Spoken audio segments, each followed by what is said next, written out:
Hello students, welcome to restart. मैं हूं शुभम गुप्ता और आज हम क्लास 10th हिंदी का एक कमाल का चैप्टर समझने जा रहे हैं। मनु भंडारी जी का ये पाठ है, एक कहानी यह भी। देखिए, ये जो चैप्टर है, जैसे आपको आपके कोर्स में ही एक पोएम है जयशंकर प्रसाद जी की आत्मकथ्य। उस पोएम में हमने क्या सीखा था कि एक होती है आत्मकथा, बायोग्राफी, लाइफ की स्टोरी, जिसमें आप अपनी पूरी की पूरी जीवनी, आपकी लाइफ में जो कुछ भी हुआ एज इट इज बता देते हो। यहां पे हम आत्मकथ्य के बारे में बात करें जो जयशंकर प्रसाद जी ने लिखी है, कि जहां पे आप अपनी लाइफ पूरी की पूरी एज इट इज नहीं बताते, बल्कि आप अपने लाइफ के कुछ सेलेक्टेड पीसेस, आप अपने जीवन के कुछ किस्से शेयर करते हैं, पूरी जीवनी शेयर नहीं करते। वो आत्मकथ्य है। जैसे जयशंकर प्रसाद जी ने आत्मकथ्य लिखी है, वैसे ये मनु भंडारी जी के द्वारा लिखा हुआ आत्मकथ्य है। मनु भंडारी जी ने अपनी पूरी जिंदगी की कहानी नहीं सुनाई, पर उन्होंने अपने जिंदगी के कुछ हिस्से खाली आपको सुनाए हैं। दूसरी बात, ये सारी जो बातें अभी मैं बता रहा हूं, ये इस चैप्टर के आंसर, क्वेश्चन के आंसर में आपकी हेल्प करेगा। दूसरी बात, मनु भंडारी जी जो है, ये कहानी इस तरीके से लिखते हैं कि मनु भंडारी जी की जो कहानी है, ये कहानी एक साधारण लड़की की असाधारण बनने की है। यानी कि एक काली सी, गोरी भी नहीं, यानी कि बहुत सुंदर भी नहीं दिखते थे, एक काली सी, पतली, दुबली, मरियल सी लड़की कैसे हिंदी की बहुत बड़ी लेखिका बन गई। लेखिका का ये मानना है कि एक साधारण लड़की असाधारण बन गई। क्यों? क्योंकि एक तो उनके स्कूल में उनको टीचर हिंदी की बहुत अच्छी मिली, हिंदी की प्राध्यापिका शीला अग्रवाल जी, और साथ ही साथ लेखिका के पिता का, लेखिका की मां का भी कुछ हद तक लेखिका के आसपास का, मुख्य तौर पे जिन्होंने लेखिका की लाइफ में अच्छा खासा इंपैक्ट दिया, वो एक है लेखिका की हिंदी की प्राध्यापिका शीला अग्रवाल जी और लेखिका के पिताजी।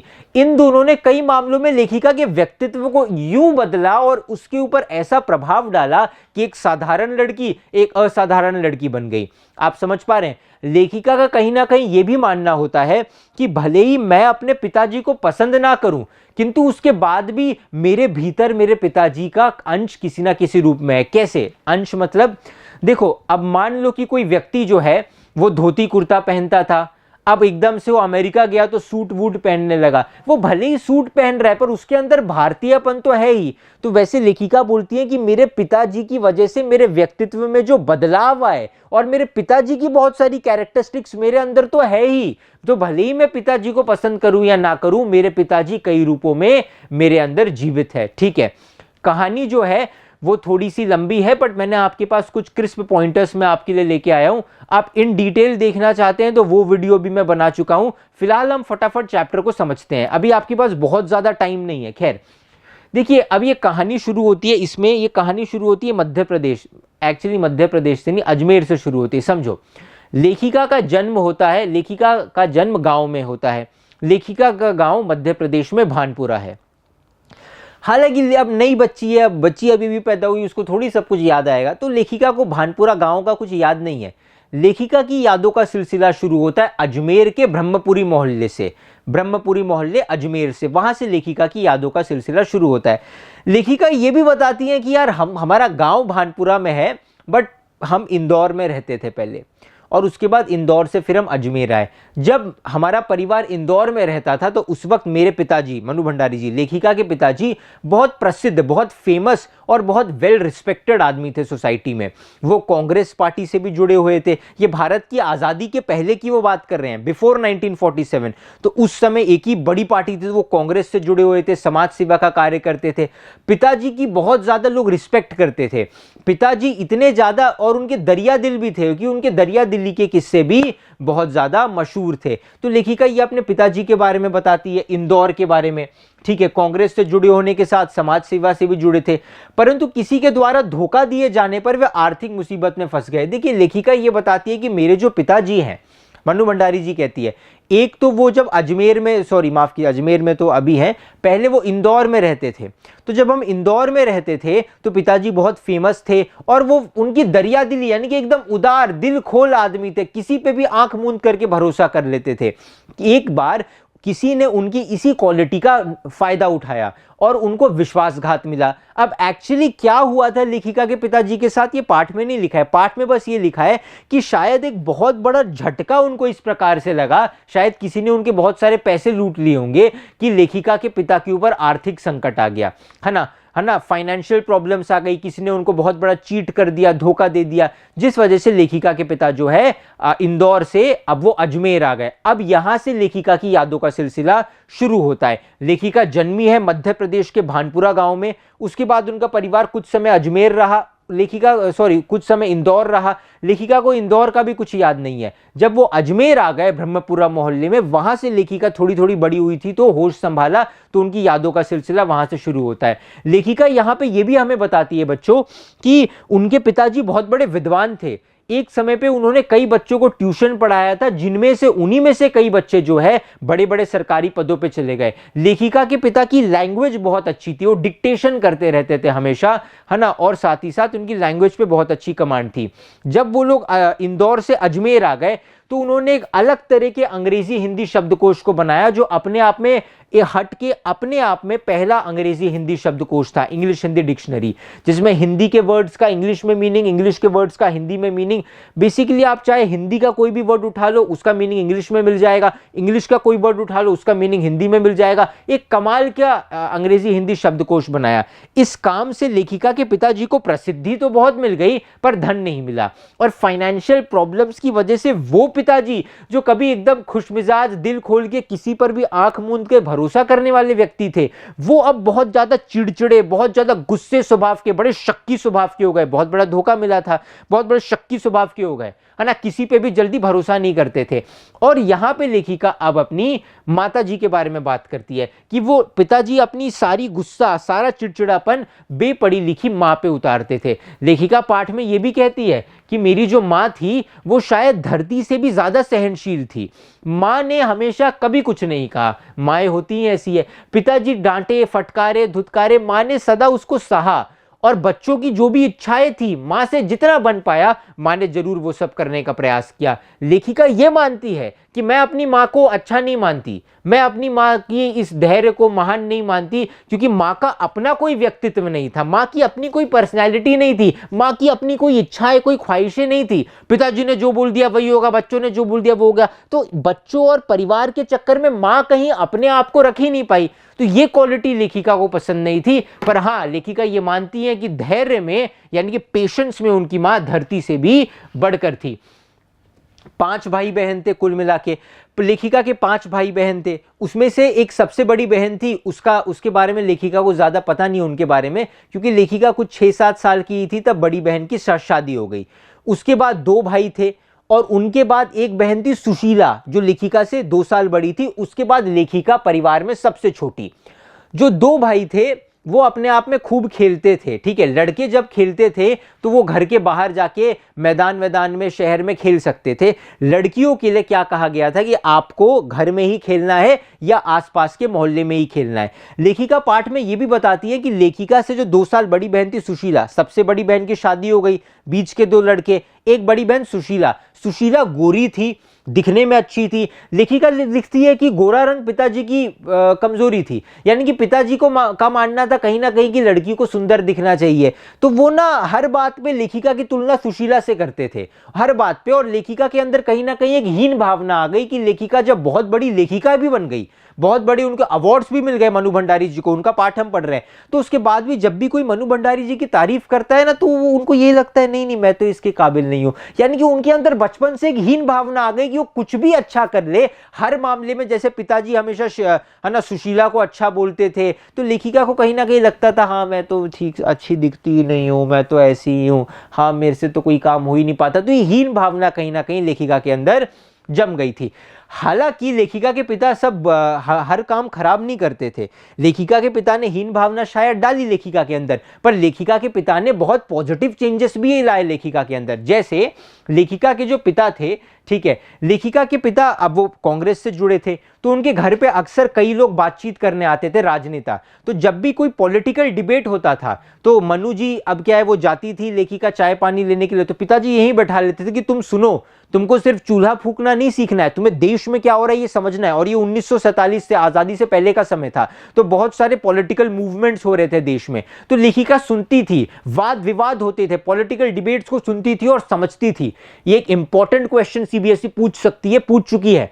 लेखिका के पिता जो हैं वो रसोई को भटियार खाना, किचन को भटियार खाना कहते थे। भट्टी नहीं होता जिसमें, जैसे कि भट्टी की आग में आप कुछ भी डालो वो जल जाएगा, आग में आप गोबर डालो जल जाएगा, लकड़ी डालो जल जाएगा। भट्टी जिसमें आग होती है उसमें कुछ भी डालो वो जला देगी। तो लेखिका के पिता का मानना था कि जो लड़की सिर्फ रसोई में रहती है, ये भटियार खाने में, तो उसके अंदर की सारी प्रतिभा भस्म हो जाती है। ये किसका मानना था? लेखिका के पिता का मानना था। ठीक है, अब यहां पे क्या होता है, कहानी इस तरीके से आगे बढ़ती है कि 5 भाई बहन थे। सबसे बड़ी बहन की तो शादी हो गई थी, जो 2 भाई थे वो भी जो है पढ़ने चले गए दूसरे शहरों में। अब बची 2, सुशीला जो 2 साल बड़ी थी और लेखिका। सुशीला जो गोरी थी और लेखिका जो काली पतली, उतनी सुंदर नहीं दिखती थी। ठीक है, अब लेखिका ये बताती है कि उस समय क्या होता था कि लड़की ने अगर 16 साल की उम्र हो गई और 10th पास कर लिया तो शादी हो जाएगी। तो सुशीला जो 2 साल बड़ी थी उसने 10th भी पास कर लिया लेखिका से पहले, 16 साल की भी हो गई, तो सुशीला की भी शादी हो गई। अब सबसे बड़ी बहन की शादी हो चुकी है, 2 भाई जा चुके हैं, सुशीला की भी शादी हो गई। अब पापा का, मम्मी का, पूरे परिवार का केंद्र जो है, ध्यान जो है मनु भंडारी जी के ऊपर आ गया। आप समझ रहे हो? अब देखिए, अब 1945 में, आजादी से 2 साल पहले, सावित्री गर्ल्स कॉलेज में यहां पे लेखिका ने एडमिशन लिया। यहां पे उनको एक हिंदी की टीचर मिली, है ना, हिंदी की प्राध्यापिका शीला अग्रवाल, मां शीला अग्रवाल जी। ठीक है, शीला अग्रवाल जी ने लेखिका के व्यक्तित्व में बहुत इंपॉर्टेंट रोल प्ले किया। उन्होंने लेखिका को हमेशा एनकरेज किया कि आप बाहर आइए, अपनी बातें बताइए। पहले लेखिका को जो पुस्तक मिलती थी वो पढ़ लेती थी, लेकिन शीला अग्रवाल जी क्योंकि हिंदी की टीचर थी, तो हिंदी के जितने भी अच्छे अच्छे ऑथर्स थे, अज्ञेय हो गए, यशपाल जी हो गए, हिंदी के अच्छे अच्छे ऑथर्स की अच्छी अच्छी बुक्स वो लेखिका को बताती थी कि मनु ये पढ़ना, मनु तुम ये पढ़ना, और पढ़ने के बाद वाद विवाद करती थी कि उसके अंदर की रीजनिंग स्किल्स भी जो है लेखिका की शार्प हो। शीला अग्रवाल जी का यह भी मानना था कि ऐसा नहीं है कि आप हिंदी पढ़ रहे हो तो सिर्फ आप क्लास में हिंदी पढ़ो, देश में जो आंदोलन हो रहे हैं वहां जाके भाषण करो, मोर्चे निकालो, हमेशा एक्टिव रहो। तो लेखिका जो हमेशा एकदम सिमटी हुई थी, उनके पर्सनालिटी को खोलने का काम शीला अग्रवाल जी ने किया, है ना। उनको पुस्तकें दी, हमेशा उनका हौसला बढ़ाया कि वो समाज में भी काम करे और फिर घर से बाहर भी निकले। तो शीला अग्रवाल जी का एक बहुत महत्वपूर्ण रोल था लेखिका के व्यक्तित्व में। ठीक है, अब आप यहां देखिए, सन 1946 से 47 के दिनों में लेखिका के घर से बाहर निकलकर देश सेवा में सक्रिय भूमिका निभाई लेखिका ने बहुत। फिर उसके बाद एक बार लेखिका को अच्छी टीचर मिली, फिर लेखिका बाहर निकल के बहुत सारे पॉलिटिकल मूवमेंट्स में, रैलीज में बड़े बड़े भाषण मनु जी ने दिए, और अद्भुत भाषण मनु जी देती थी। एक बार क्या हुआ कि लेखिका के पिता को एक चिट्ठी आ गई school, Savitri girls high school से चिट्ठी आ गई। वो चिट्ठी में जो है प्रिंसिपल सर ने बोला था कि आप आ जाइए, मनु जी के पिताजी आपको स्कूल में बुलाया गया है। अब ऐसी चिट्ठी आती है तो कंप्लेन ही होती है। तो लेखिका के पिता बड़े आग बबूले थे, उनको बड़ा गुस्सा आता था। यहां एक टिप मैं आपको देता हूं, अगर वो लेखिका के पिता के ऊपर कोई क्वेश्चन पूछते हैं तो याद रखना, लेखिका के पिता कहीं ना कहीं अच्छे इंसान तो थे, पर क्योंकि उनकी कंडीशंस बहुत खराब थी, फाइनेंशियल कंडीशंस खराब थी इस वजह से, और बहुत प्रॉब्लम्स थी, इस वजह से उनका व्यक्तित्व सिकुड़ गया था। प्लस लेखिका के पापा की गलत क्वालिटीज क्या थी, वो बड़े अहमवादी थे, बड़े अहंकारी थे। उनका मानना था कि संसार में हमेशा कुछ हटके होना चाहिए, कुछ हटके होना चाहिए, थोड़े अहंकारी टाइप के भी वो थे। खैर, अब यहां ध्यान दीजिए, चिट्ठी आई, लेखिका के पिता एकदम गुस्सा हो गए कि यार और 4 बच्चे थे, वो भी पढ़ाई किए, किसी के प्रिंसिपल ने कभी नहीं बुलाया, ये तो मुंह दिखाने लायक कहीं नहीं छोड़ेगी लड़की। क्योंकि लेखिका के पिता बड़े अहमवादी, अहंकारी थे, उनके लिए सोसाइटी में रिस्पेक्ट मिलना बहुत ज्यादा इंपॉर्टेंट है। वो अपनी फाइनेंशियल प्रॉब्लम अपने बच्चों से भी नहीं कहते थे, नहीं मेरे बच्चे क्या सोचेंगे, वो थोड़े उस टाइप के थे। तो खैर, जब वो गए तो वहां पे इनफैक्ट जैसा उन्होंने सोचा था उसका उल्टा हुआ। प्रिंसिपल ने शिकायत नहीं की, उल्टा प्रार्थना की, अरे सर आपकी बेटी, आप प्लीज समझाइए ना, आपकी बेटी अगर एक इशारा कर दे, एक आवाज दे दे तो हमारे कॉलेज की सारी लड़कियां बाहर आ जाती है, सर आप समझाइए ना। तब लेखिका के पिता को लगा, वाह यार मनु, तुम्हारा इतना जबरदस्त प्रभाव है, तुम इतनी ज्यादा इन्फ्लुएंसिंग हो। तो अब वहां लेखिका के पिता खुश हो गए। आप समझ पा रहे हैं, अपने आप को गौरवान्वित महसूस किया। ठीक है, अब एक बार क्या हुआ, एक बार और एक घटना आती है कि जब लेखिका जो है, ठीक है, एक बार पिता ने अजमेर के व्यस्त चौराहे पे बेटी का, अब एक बार क्या हुआ, अजमेर में रहते थे ब्रह्मपुरी मोहल्ले में, तो अजमेर का एक बिजी चौराहा था। मनु जी पहले ही एक्टिव रहती थी, पिताजी से लड़ जाती थी कि नहीं पिताजी मैं घर में ही नहीं रहूंगी, मैं औरत हूं तो क्या, हम लड़ेंगे, हम देश की आजादी में पार्टिसिपेट करेंगे। तो जम के मोर्चों में, लड़कों के साथ भी मोर्चों को ऑर्गेनाइज करना, मोर्चे में पार्टिसिपेट करना, और जो भाषण मनु जी देती थी अद्भुत।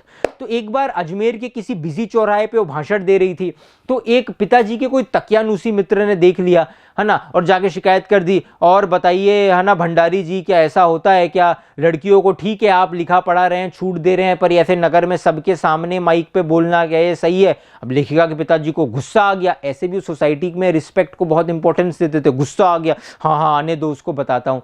अब लेखिका घर पहुंचने ही वाली थी, पर लेखिका की किस्मत अच्छी थी कि एक बहुत प्रसिद्ध डॉक्टर साहब थे, उन्होंने भी मनु भंडारी जी का भाषण सुना था। वो लेखिका से पहले घर पे पहुंचे और उन्होंने कहा, भंडारी जी यू हैव मिस्ड समथिंग। क्या तुम भंडारी जी दिन भर, पाठ की लाइनें हैं, क्या तुम भंडारी जी दिन भर घर में पड़े रहते हो, है ना, बाहर निकलो। मनु की क्या स्पीच थी, मनु की क्या स्पीच थी। और जब लेखिका आई तो उन्होंने मनु जी से हाथ मिलाया, बोला, है ना, what a speech Manu, what a speech, क्या अद्भुत कहती हो तुम, क्या अद्भुत कहती हो। तो जब इतनी प्रशंसा मिली तब जाके लेखिका के पिता का थोड़ा लगा कि नहीं नहीं नहीं, सोसाइटी में रिस्पेक्ट है। वो सोसाइटी के रिस्पेक्ट को बहुत ज्यादा इंपॉर्टेंस देते थे, ये लेखिका के पिता का स्वभाव था। अब यहां पे क्या होता है दोस्तों, समझिए 1947 के, अब लेखिका ना बहुत ज्यादा हुड़दंग मचाती थी, मतलब हुड़दंग मचाना मतलब बहुत सारे मोर्चों में पार्टिसिपेट कर देना। लेखिका और उनके एक दो दोस्तों के एक इशारे पे सावित्री गर्ल्स हाई स्कूल की सारी लड़कियां बाहर आ जाएंगी और सब जोर जोर से नारे लगाने लगेंगी। तो कॉलेज वालों ने ये सोचा कि अब क्या करें, तो एक काम करते हैं, ये जो 2-3 लीडर हैं, लेखिका और उनकी एक दो साथियां, इनको आगे एडमिशन ही नहीं देंगे।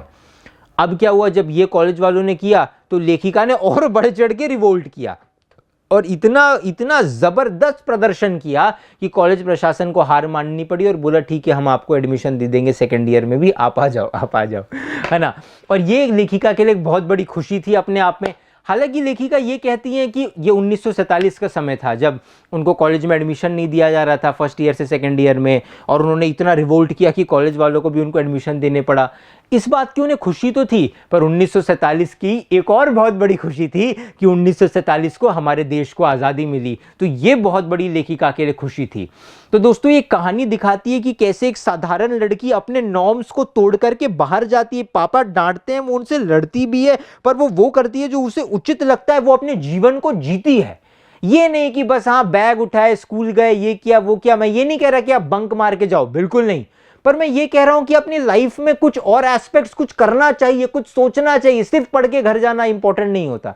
तो लेखिका ने अपने लाइफ को जिया, अपने लाइफ को समझा, और वो धर्म संगत, ये नहीं कि मतलब, है ना, ये सब जो आजकल समाज में गलत धारणाएं फैल रही हैं कि यहां घूमना वहां घूमना, नहीं, जो लेखिका को सही लगा कि नहीं देश की आजादी के लिए लड़ना सही है, उन्होंने उसके लिए स्टैंड लिया। और कैसे एक कोमल पतली काली दुबली लड़की, एक साधारण लड़की असाधारण बन गई, ये इसकी कहानी है। तो स्टूडेंट्स ये थी एक कहानी, यह भी। मैं हूं शुभम गुप्ता। मैं उम्मीद करता हूं कि आप ज्ञान के साथ थोड़ा गुण भी सीख करके गए होंगे। आपके समय के लिए बहुत बहुत शुक्रिया।